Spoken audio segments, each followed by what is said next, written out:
Bazmaxonaga setib etilgan kichik qizchaqning taga deb yig'ilishi bilan eshik sirtidagi erining uninga qattiq chaqirib, achchig'ida mushti bilan derizini chiqib qizchaqni qutqizib chiqadi. Qizchaq erining qo'ynida o'ksib yig'laydi. Bazmaxonaning xo'jayini ovozini anglab yugurib chiqqanda ayolning oldiga berib, uning gildidan bo'g'ib, qizchaqning yuzini bunda qilvasa qanday bo'ldiganligini deydi. U o'zini qattiq besib elib, qizchaqning 300 qo'yga setib etilganligini anglab, o'zining ism kartasini chiqarib, aytila pulni aklib berganligini deydi. Qaytish yo'lda Aqida Ahmadning qo'lini qanab ketganligini ko'rib, yeng'i bilan uning qo'lini surtdi. Ahmadning qalbida Aqida hozir kipillikka tutib turilgan qiz bo'lmasdan o'z qizdaklar bo'lib ketgan bo'lib, u Aqidaning yuzida totib qolmaslik uchun o'zining mashinasini setib, Aqidaning yuzini davoladi. Keyindan Aqidani maktabga elib keldi. Lekin maktab mudiri Aqidaning Koreya o'qisi emasligini, bu yerda o'qisa bo'lmaydiganligini, Ahmad Aqidani baliq qilib beqib olsa, ondan bo'ldiganligini deydi. Aqida bu gapni anglab keyiniga muqarmay chiqib ketdi. Uning Ahmadning qizi bo'lg'isi yo'q bo'lib, u opasining qaytib kelib o'zini elib ketadiganligiga izchil ishindi. Samat Aqidaga idiviy xizmat ishlab, buning faqat uni muvaffaqiyatli holda maktabda o'qitish uchun kelganini, uning hargizmi Ahmadning qizi bo'lib qolmaydiganligini, opasi kelganida uni elib kelsa bo'ldiganligini deydi. Aqida oxiri Ahmadning qizi bo'lishga qo'shildi. Shunda qilib Ahmad bilan Aqida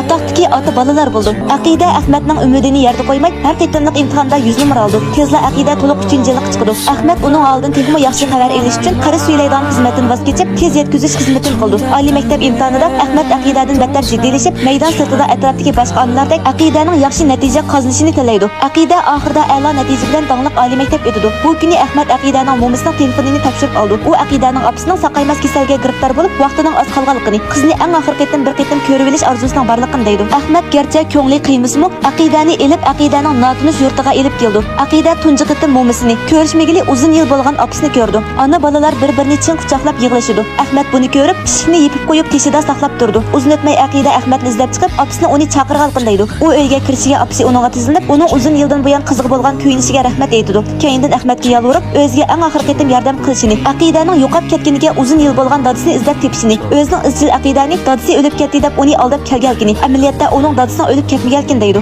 Aqidaning opasiga ma'qul bo'ldi. Qaytib kelgandan keyin Ahmad ming bir jafoda Aqidaning o'z dadasini izlab topdi. Hozir uning yangi turmushi bor bo'lib, Ahmad Aqidaning opasining vasiyati uchun Aqidani o'z dadasi bilan ko'rishtirdi. Ahmad Aqidaga qat'iy qiymagan bo'lsa-mu, yana asta bu yerdan ayrildi. Uyga qaytib kelib, Ahmad Aqidaning kichik vaqtidagi rasmini ko'rib, ko'zdan baxt va mehribonlik jillalandi. Hech qanday qandash munosabati bo'lmagan qizga u izchil o'z dadasiga ko'yinib kelgan bo'lib, uningdan hech nimani talab qilmaydi. Mushu chaqda Aqida uningga telefon qilib, tunji qitim uni dada deb chaqirdi. Bu ovozdan Ahmadning yuragi og'ziga qapsilib qoldi. Aqida dada gapimni angladingmi deydi. Ahmad jiddiylashib, og'zi gapga kelmay uni chaqirdi. Aqida sen nimishqa meni tashlab qo'yib ketib qolsan? Sen meni akilib qo'yding. Cho'qim meni elib ketishing kerak deydi. Ahmad sen hozir nada? Shu oshxonaning oldidami? Joyingda midirlamay jim tur. Dadang hozirli bordi deydi. Lekin Aqida joyida bekli uzun saqlabmi, Ahmadning o'zini elib ketishini saqlay olmaydi. Ahmad shunda qilib yo'qab ketdi. Aqida uni tinim topmay 10 yil izlabmi, uning izdiyorkini topolmaydi. Bu kuni Aqida yo'l bo'yidagi velosipedga kepil bo'lish degan xatni ko'rganda bir narsani esiga kelib saqchixonaga keldi. Hamda Höddiga Elish ismli odamning bor yo'qligini so'raydi.